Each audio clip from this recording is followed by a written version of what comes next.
catch the bus if you running. But no, the game don't wait. No. Hi guys, please a warm welcome to Tian Scherer, founder of Thai Budtender Academy. Thank you, it's good to be here. Yeah, always a pleasure to see you. Welcome to the Chronicle, another episode. And Tian is a budtender educator and has a long history with cannabis on the global stage. And we're going to talk about our anecdotal theories and ideas, and we might get on some neurodivergence chat as well, which is quite big now and big in the cannabis discussion, and there's not much official facts out, is there? Yeah, well, I mean, we all have our own personal experiences, and the great thing about all these countries legalizing is that we're starting to get more scientific research and evidence behind what we've known, self-medicating with cannabis for neurodivergence. So before we get into that, do you want to give us a short bio of the history of Tian and how you became the founder of Thai Budtender Academy? Well, of course. Well, I always like to tell people that my professional cannabis experience started 11 years ago, in the legal industry, but it goes back a little bit further than that. In 2006, I went to the High Times Cannabis Cup in Amsterdam. At that time, it was the one place where you could go and freely consume and have this huge community come together. And it just became such a big part of my life that a few months later in 2007, when High Times magazine had the Miss High Times pageant in Jamaica, they flew me out to be one of the contestants. And it was so much fun. It was just a week of cliff diving into the ocean and smoking on Ganja Mountain and hanging out with these really cool stoner chicks, 3 of which I'm still friends with to this day. And I moved to New York City the next year, where I just became really good friends with the OG staff at High Times magazine. Went to a lot of different events. I had some of my photography featured.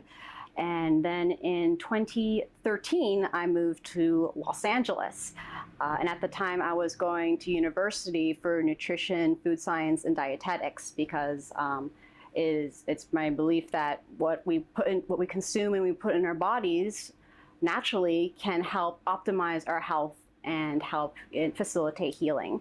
And so I needed a part-time job. And so through my High Times connections, I started working as a budtender and cannabis consultant at Buds and Roses in Sherman Oaks, Los Angeles. And they were renowned because at the time their head cultivator was Kyle Cushman. He innovated this cultivation method called veganics. So it was more than just organic, but there was no animal products either, with the idea that there was less residual heavy metals or ashes in the flower. And then once cannabis became recreational in California in 2016, I started my own consulting company with one of my best friends who was also a bud tender there, and just helped write SOPs, do training programs for different dispensaries, cultivation operations, distribution operations throughout the country and Canada. And then in the end of 2020, second year of the pandemic, I moved back to Thailand. Right at the time, CBD was legal, and I'm like, oh great, I can totally work with this. CBD, there's a huge wave of the popularity of CBD in the United States. Like, I can work with this. But then, unbeknownst to a lot of people, cannabis was legalized in 2022. So I'm like, oh, this is perfect. I have all this experience and expertise from California, working with medical patients, learning about different cannabinoids and terpenes, and having experience with retail, working with people, helping them with their individual needs. So I started as head of retail operations at Siam Green in Bangkok. And then a few months later, about a year ago, I started my own company, Thai Budtender Academy, because I realized Like, I have a lot of respect for retail. It is grueling work, but I feel I shine best when I am an educator. I love teaching people. I love having them get passionate about the plant. Like I used to teach nutrition to school kids, so I used all those learning techniques to make learning fun and accessible. And so that's what I do now. I consulted with a lot of different retail operations and edible manufacturers, and just applying my knowledge and expertise to help elevate the industry here. Nice. And so many people are already grateful for your help. Lots of budtenders I meet are educated by Thai Budtender Academy. It's great to see. What is your thought process and technique of making cannabis education fun and legitimate? Well, with the thing too about cannabis science, so it's a very holistic curriculum. Of course, you want to teach them about cultivation methods so they can appreciate why the plant, how different cultivation methods affect the end product, genetics, so they can understand if a consumer likes particular genetics, what else could they recommend within the same family with similar attributes? Things from cannabinoids, terpenes, quality control, which is super important in Thailand because it's so hot and humid. We have a huge issue with mold. But then we also go into medical cannabis, sales psychology, and customer service. And it encompasses a lot. So I have to also include the most recent cannabis research. Like every time I do my classes, I make sure I update that vigorously because, as I mentioned, now with all these countries legalizing, it's opening the floodgates to all this research. And it's exciting that, that's the cool thing about being in this industry is what we think we know, we have to accept that it might change in the future and be open to continuously learn. So, I teach my budtenders this, that to be open-minded, to how to gauge different scientific research, what's more valid, and also the science is there for sure, but there's also a lot of psychology because in my experience, whether people admit it or not, they are self-medicating for something, right? Even if it's for stress, even if it's for trauma. It's to help themselves feel better, and everyone has very unique needs. So it's not just trying to push the highest THC, the latest fad strain. It's like what cultivar, what product is going to help this individual person, right, and help find what's going to work best for them.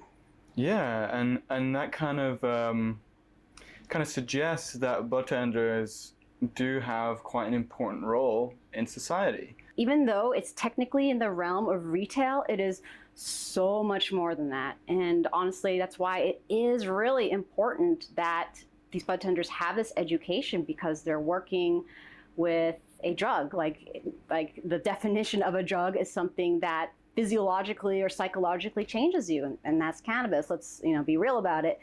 And everyone is so incredibly different. Right? You have no idea where these people came from, their genetics, their history, their trauma. So this is why it's really important for budtenders to be really educated so they can help safely guide the consumer for targeted, comfortable effects. Because I'm sure you and I, we've probably had that experience where we took an edible, some friend made some brownies, had no idea how many milligrams was it, and had a horrible psychedelic experience, right? I wish someone had warned me. Sometimes you just learn through horrible experiences, but my goal is to have these budtenders, have that harm reduction. It's not like you wouldn't physically harm you, but you might get it's uncomfortable. Very, very uncomfortable, right? Yeah. And you might be like, oh, cannabis is totally not for me, and then reject cannabis altogether because you had a bad experience. And that that's not super rare to hear about that. I know one or two people just that I can think of that have had exactly that. Or I had an edible, it's really horrible, and so I never touched cannabis again. Exactly. And it turns them off to all these different applications and consumption methods that could be beneficial for pain, anxiety, and sleep.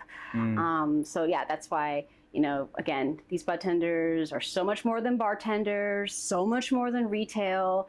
It is very important for them to have a basic understanding of people's health needs and how it's going to, how the cannabis is going to affect them, so they can properly educate the consumer, so they can control their experience, right? That's so important, is to have that control with a substance that can really alter your perception. And I also, it does also fit in, very well into a marketing perspective, because the customers are getting more educated. If an educated customer wants to know about what is being sold and the budtender doesn't know, then they might lose their sale. Right, that's what I really push with cannabis sales, is cannabis sales for targeted therapeutic effects, right? I tell my budtenders, ask the customer, how do you want to feel, right? What do you plan on doing? Do you need to sleep? Do you want focus? Do you need energy? There's different cannabinoids, different terpenes, different genetic profiles that can fit those targeted needs, instead of just pushing something that has high THC, right? Because that's not going to be for everyone all the time. And what sort of developments have you seen, in terms of the general understanding of budtenders and the general understanding of consumers? Has it, have you seen more knowledge, more comfort, more awareness? At least with my students, absolutely. Yeah, I see, many of my old clients, and they'll have these customer reviews, just glowing, oh my God, my budtender asked, was helping me with sleep. They recommended CBN and THC edibles. They're using the knowledge that I taught them. Very, very, very applicable to, really help individual needs. Yeah, and they know, if a budtender knows your specific needs, really specific personal needs, that's really special, and safe, really safe, very reliable. Yeah, absolutely. That I learned. And while working with medical patients in Los Angeles, right? Sometimes I would have customers who would only want to work with me, right? I would explain oh, you have praying. I understand I have fibromyalgia too. This is what I used, and this is what helps me. You can try this too. So, it's making that connection, having that connection is so important, having a tremendous amount of empathy too. Yeah, that's what really makes people trust you and trust the product and help them heal. People respond to feeling safe. People respond to feeling understood. People respond to being given the right product. This really increases the accessibility to the general public, because right now, especially in Thailand still, there is very deep-rooted stigma against smoking in particular, which is how I was able to convert my very anti-weed parents to edibles, actually. Wow. This is one of my favorite stories. But yeah, all my life growing up, my parents were very anti-weed. My dad was an American diplomat. My mom is very old school Thai. But now that they're chilling and retired, and not everyone wants to smoke. I understand that, just the whole idea of combustion and the smell, and not everyone wants to get high. I understand that too. Yeah. So I introduced the whole idea of low dose edibles, and now my dad loves it. It helps him sleep. It helps with his headaches. Even my mom, who when I was working retail, said oh, you have bad karma. You have bad karma because you're selling weed to children and you're getting people addicted. Wow. So I actually finally got her. My dad helped to take a little bit of gummy to calm down.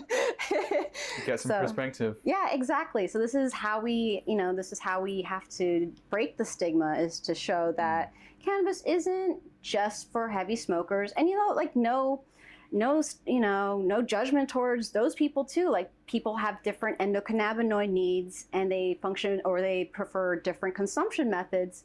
But if you can show there's other low dose edibles, other consumption methods that are more accessible to everyone, this is a good introductory point to show that there is truly medicinal value in cannabis. And also that overconsumption is a thing, but not the whole thing. And it's, you know, in order to responsibly consume cannabis, you have to know when you're going to be over-consuming it, because then you're not optimized anymore. Yes, that's a personal responsibility to be your own guinea pig, experiment, learn what works best with your body, and keep monitoring, because your body's going to constantly change too through age, hormones, whatever. So you have to, you know, take note of that. Have you thought about how much, like, a budtender's role should be regulated, or is it does it need to be more official, a budtender position? Yes. Even though, hallelujah, we are not going to relist cannabis as a narcotic here in Thailand, there are absolutely going to be medical laws down the line. Like, that is a fact. So if we're going to focus more, again, making it more accessible to the general public to show that there is truly medicinal value, the budtenders do need to be more educated in that. And my dream, personally, is to work with the Department of Thai and Traditional Alternative Medicine, who is the governing body of cannabis here in this country, work together with them to create standardized education for these budtenders so they can really help consumers, especially if we're going to be switching to medical. And now, you know, medical tourism is huge business here in Thailand. Like, why not expand that wellness scope to medicinal cannabis? And if people are educated, like, wow, this can help me, and go to the budtender, that budtender needs to be educated how to help that person who needs the help, right? How it's coming for help. Mm-hmm. I'm wondering your thoughts on like the legitimacy of a self-diagnosed neurodivergent person buying some cannabis, and do you think that it always needs to be like very formal, or do you think that the kind of classic, more casual, friendly thing will always be there? Well, I'm a huge proponent for medicinal cannabis because I believe all cannabis use is medicinal. Even if you're chilling after work and you're stressed, stress is a huge root cause of 50% of chronic diseases. Chronic inflammation leads to like heart disease, different types of cancers. Like, I believe, honestly, in my heart, it's all medicinal. It's a healing plant. We're healing our soul. We're making connections with people. We're being creative. I think that's good for our health. So I honestly believe it's all medicinal. So I feel like there really shouldn't be such a stringent definition. But why I still do want to call it medicinal is because I believe people should be educated how it helps people, right? No more than just, oh, you want indica, sativa, or hybrid, right? That's the majority of budtenders here in Thailand at the moment.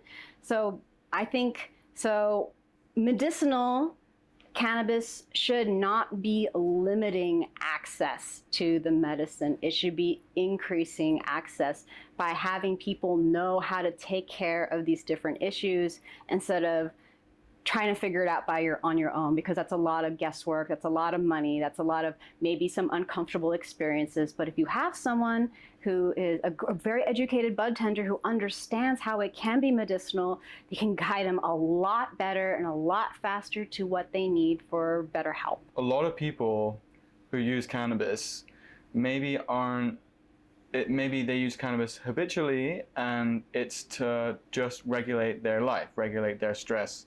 And maybe they do have ADHD, or maybe they do have mild autism, and but maybe they're not diagnosed.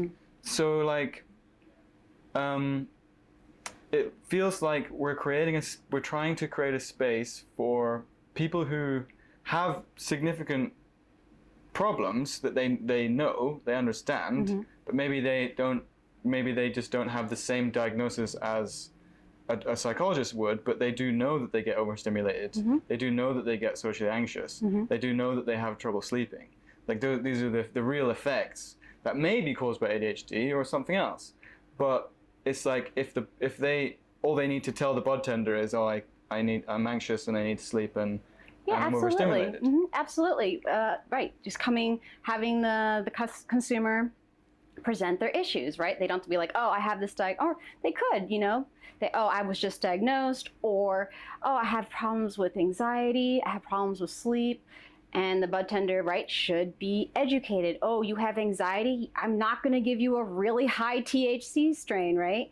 Or like have the education like, oh, okay, I learned about this. So I learned that CBD is good for anxiety, and I learned why CBD is good for anxiety and how you should take CBD to help your anxiety.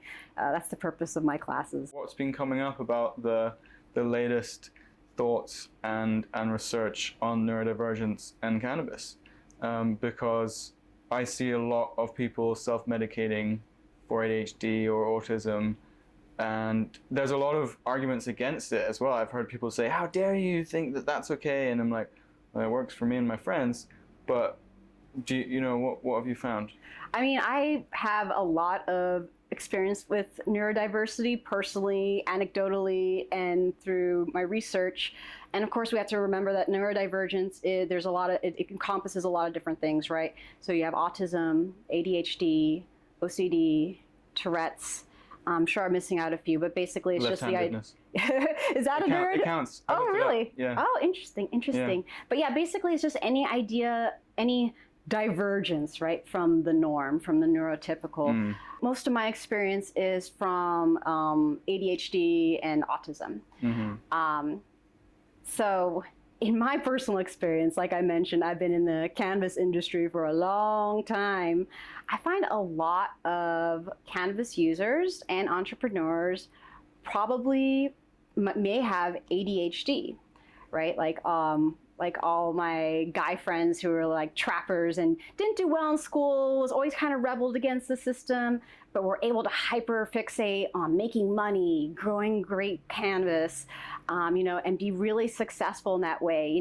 Not deviate from the norm, right? Because the cannabis industry is so new and evolving and still kind of taboo somehow. They really thrive in these areas. Like I was not diagnosed until 3 years ago because no one ever suspected, because I was always so good at school, because education was my hyperfixation, right? Yeah, I had the same thing. Yeah. So they're like, oh, you can't be ADHD.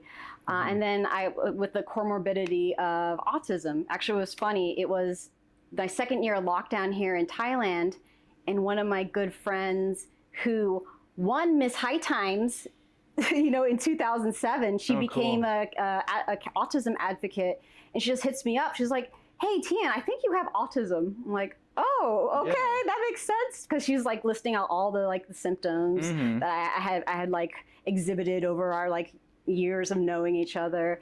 And then I later worked with a psychiatrist to uncover the comorbidity of ADHD. It made sense. It was like, wow, I can't believe it took this long for this identity as part of me to reveal itself. And also understand how cannabis has helped in so many ways. Like when I need to focus, I pick cultivars that are high in pinene, like Super Silver Haze. That's my get shit done strain, Nice.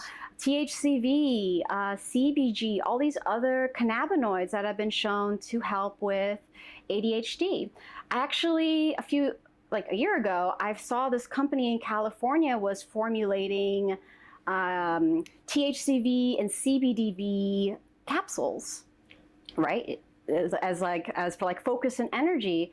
And they were so kind enough to send me a huge package all the way to Thailand. And it was amazing how much it worked. It was all hemp derived, no THC, but it gave me so much focus and energy. And I was able to power through the Phuket Cup. It was very stressful, but it got me through. I'm like, wow, there really is value to this. So again, right, there's so much more than just THC and even CBD.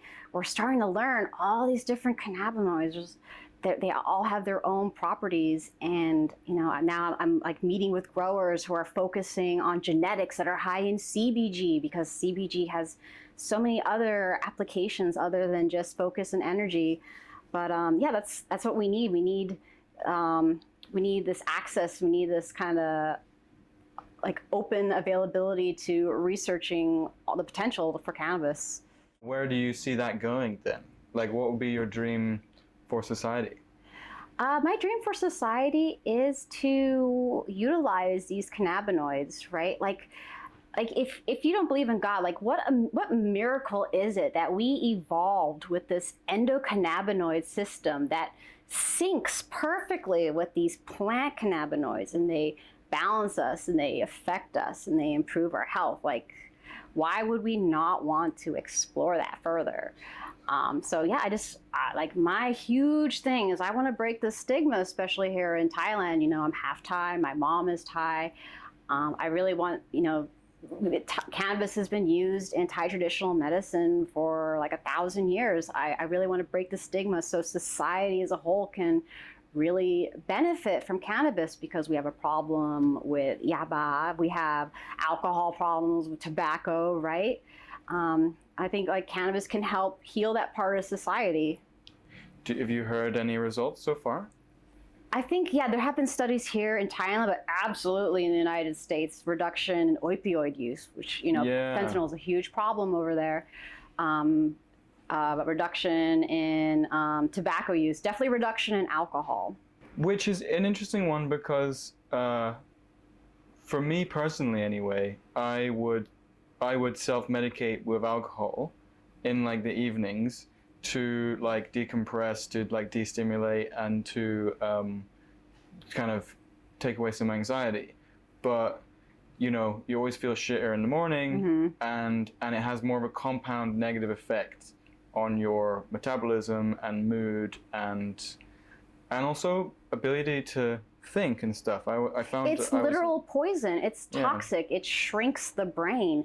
Cannabinoids are neuroprotectant. They protect your brain cells. It's literally a no-brainer, which is the better option, right? It's really funny. Yeah, but it seems like we still really have to spell it out. Because alcohol is so easy. So accessible, right? And it's just so part of the culture too.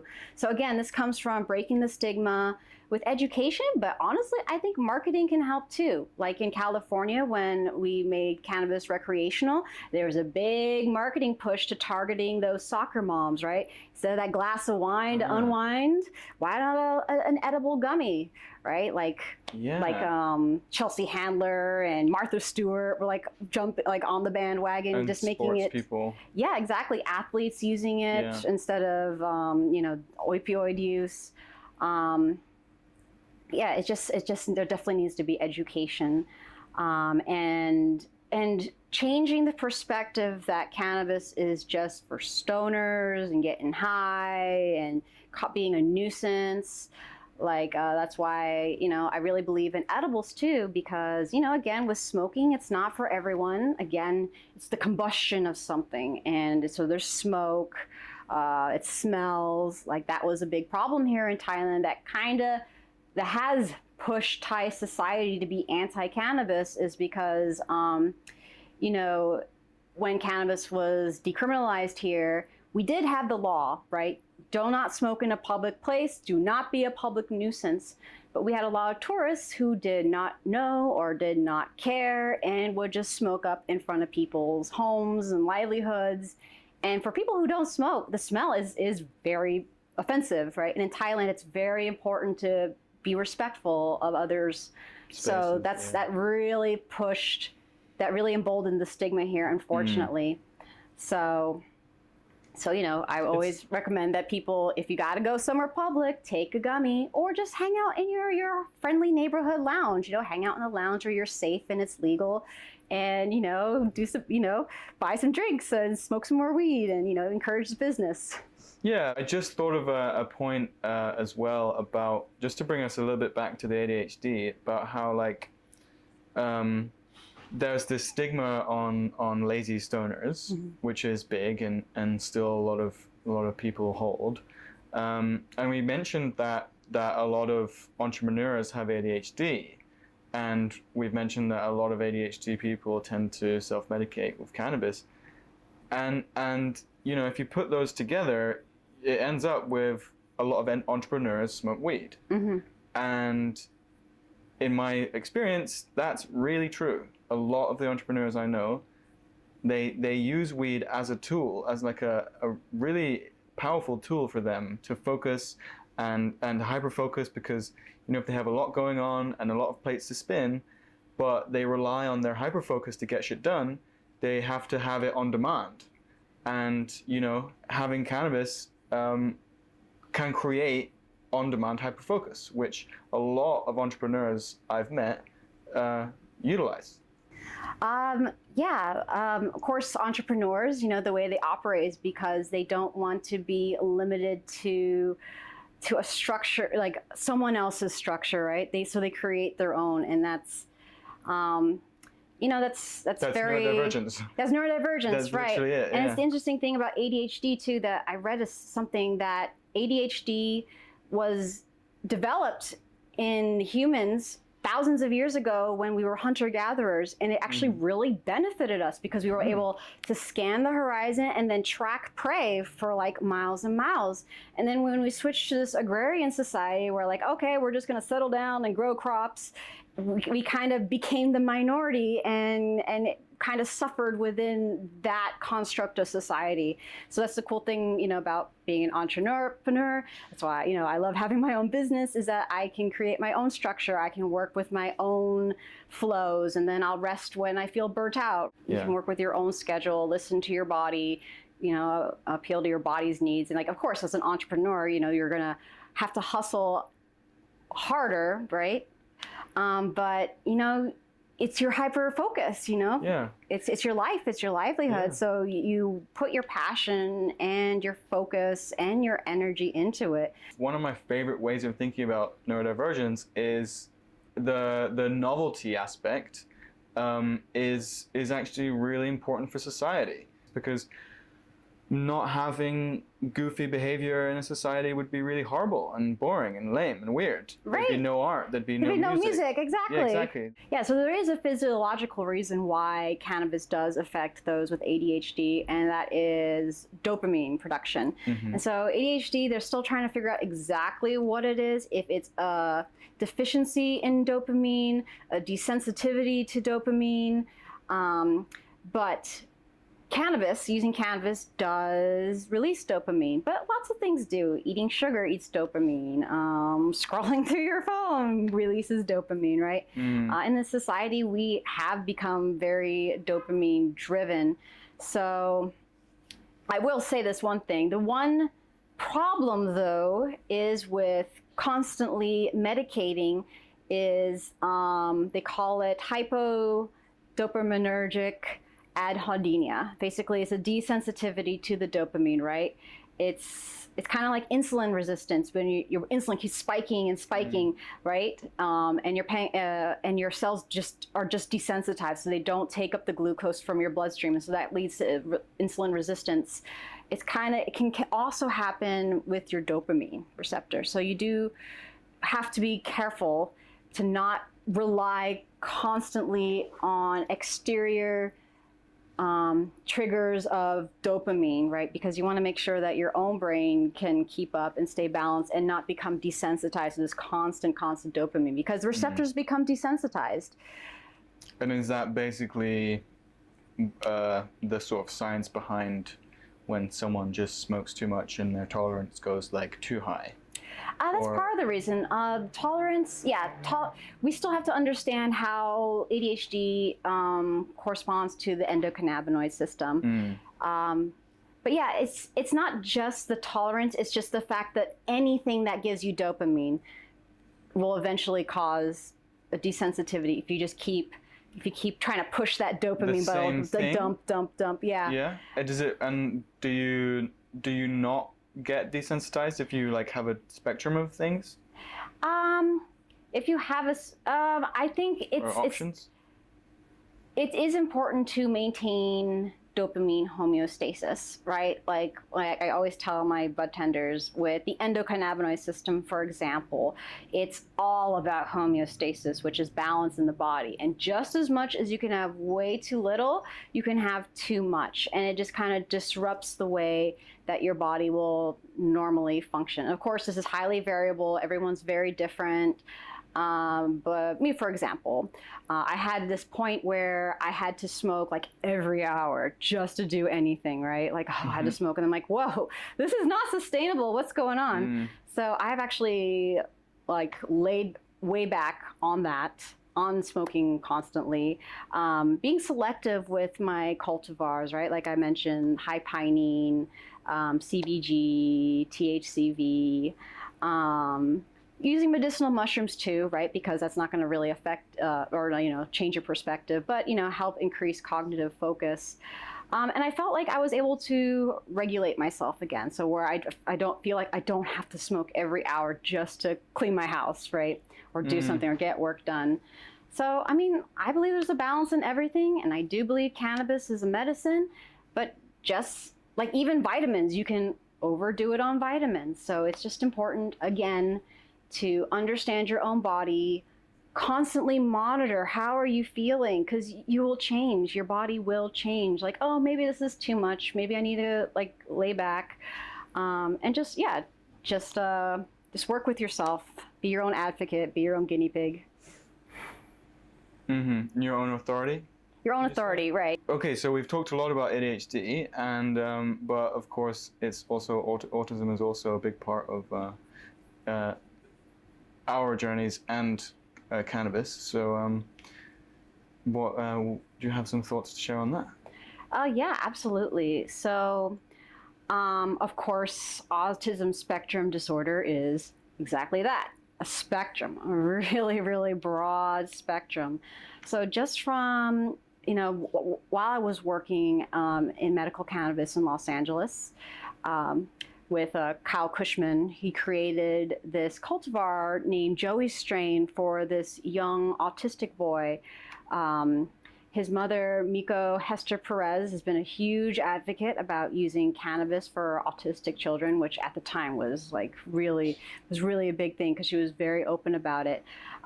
Joey was definitely on the far end of the spectrum where he was nonverbal.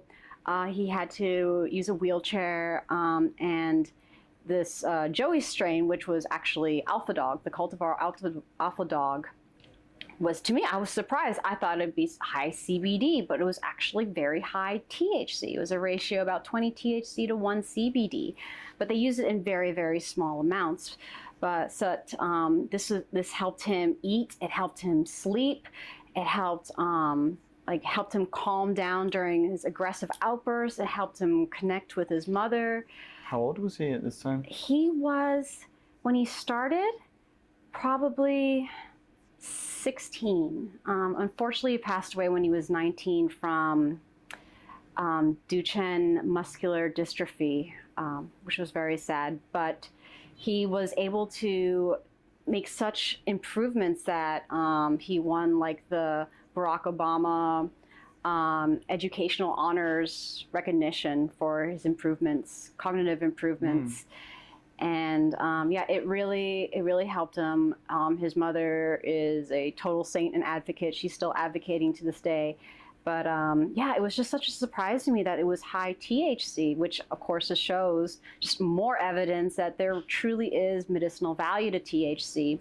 And then a few years ago, when I was working on this cannabis learning platform, I was working with this wonderful woman. She was a professor of psychology at a university in Seattle, and she was also working with autistic children.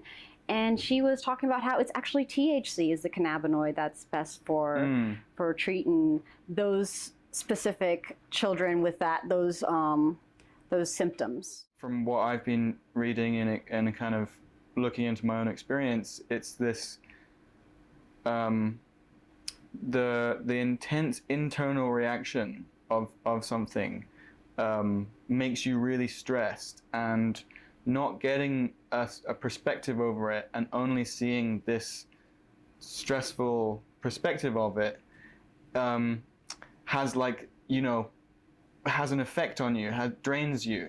Yeah, I believe that, low doses, like therapeutic doses of THC can be beneficial for regulating the nervous system. That nervous system response, the fight or flight, right? On a much smaller scale, it's helped me immensely with my migraines. So yeah, you really have to experiment with yourself, but again, the bud tenders are super important to be there to help you start and educate how to find your sweet spot, because everyone is very different. The endocannabinoid system is super interesting because it dictates almost everything, right? Appetite, obviously, we get the munchies. Memory, obviously. Mood, reproductive system, nervous system, Organs. or many different organ systems. Sleep, of course. It helps regulate all these different functions in the human body.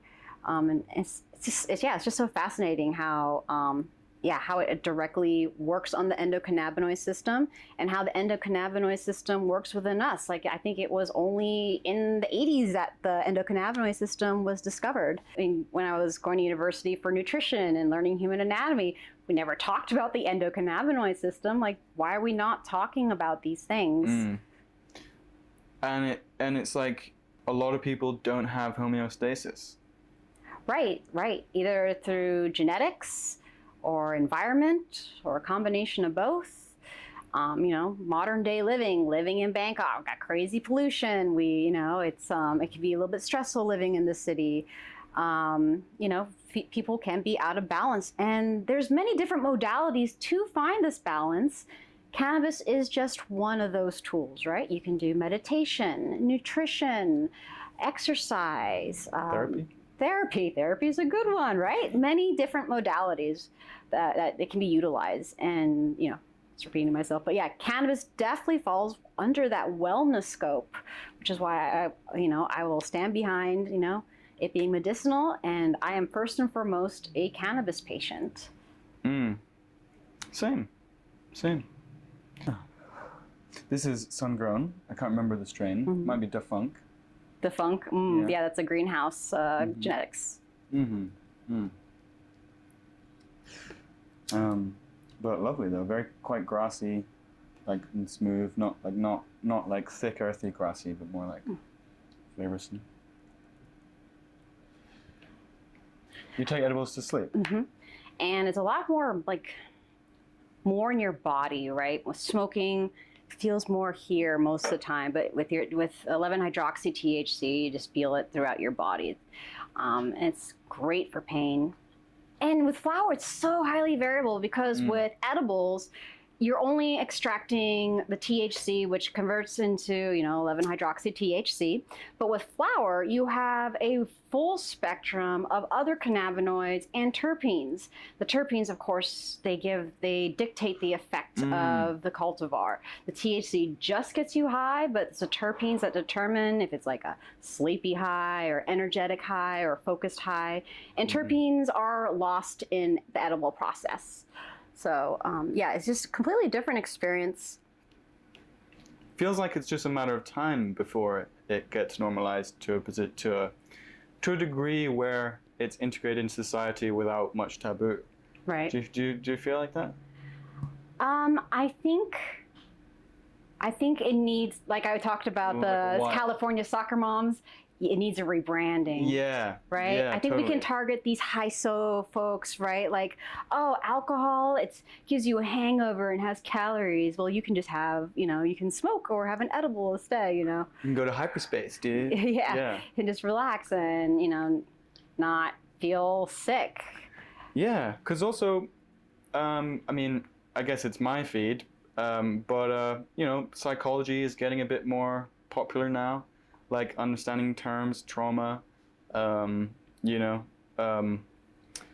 things. Your psychological language is becoming a little bit more commonplace, I suppose.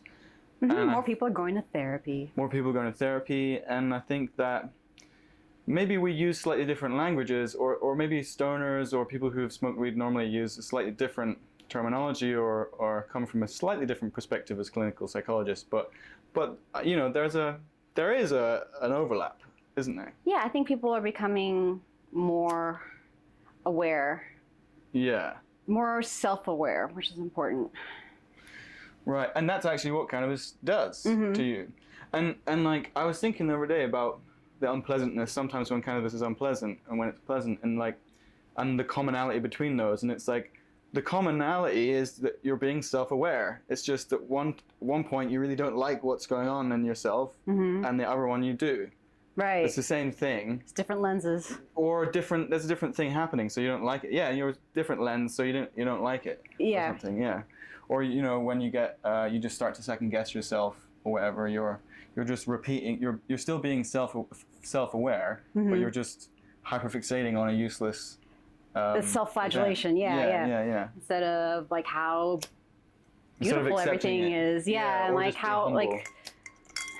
Because you can completely admire everything in a beautiful way on cannabis, and it can completely humble you, and you can be like, wow, yeah, and then, you know, the next day or even an hour later, you can be completely second guessing every decision you made. But I always found, I mean, I don't know if that's just me or if that's maybe the neurodivergent experience or something, but I always find that quite funny because it means that I know that my extreme thoughts aren't, like I don't take my extreme thoughts so seriously. Because I've been, you know, on this little roller coaster of thoughts, and maybe I'm someone that thinks a lot and stuff, so I can overthink and it can get exhausting, and I can take myself too seriously and stuff. So if I have a tool to know when and why and get used to not taking myself so seriously, that aspect really helps me as well. Don't know where I was going though. I know what you're talking about. Yeah. I like it because it's playful. It's like serious and playful at the same time. It really depends on intention because it's a tool. It depends on the intent behind it. Good, thanks. Yeah, the intent, yeah. I heard interesting thoughts about the scale of intent and how like cannabis is maybe more like 50-50, but then as you go more psychedelic, it gets less your intention, more the intention of the plant. Like, I mean, you can also, you know, set yourself up, you know, setting, you know, music. I mean, cannabis and music for dopamine are amazing, like super high and very low side effects. Like, because I've heard about music therapists, I've met a couple of music therapists along the way. And you know, spoken to people doing sort of cannabis therapies and stuff, but I've not heard of someone doing cannabis music therapy. But I think everybody does cannabis music therapy on themselves. Yeah, exactly. Yeah, like with you and whoever, your friends or your partner or something, and it feels amazing, and it's sort of got this like secret, you know, I don't know if it's like a guilty pleasure or like. It's just personal, whatever. But you know, being high, listening to tunes, it's a special place. Absolutely. And surely that, you know, being at a concert and dancing, smoking weed, yeah. Healing is that that's healing. Feels healing, right? Exactly. It's all medicinal. Yeah. Feels like there's more and more countries are going to figure out that, you know, it's actually great for the economy if you do it right too. And it's not exactly. We're not exactly having an amazing economic period on planet Earth right now. So cashing in and selling a bit of weed, you know, it's a good option. Exactly. Yeah, because we're Spain, Brazil, Germany. Yeah, all these countries are going to start legalizing, and Thailand can't fall behind when we have this opportunity to enter the global medical cannabis market. And just the way we export rice, we can export medical flour. Exactly. It's a cash crop. Pretty nice cash crop. Just like how you get wines from Napa or South Africa, or you know, you get like kind of like the terroir of the grapes. Yeah, and then you wine. Taste it and you're like, oh yeah, that valley. Yeah, we'll have the same with weed soon enough. I think that's time, Tian. All right. Yeah. Thank you for having me. Thanks so much. Yeah, it's been really, really fun. Yeah, we went on a really fun journey. Thank you very much for watching, guys. I've been Johnny Dupre. She's been Tian Scherer. See you next time. Many blessings. Peace out. You got chronic, won't you fly?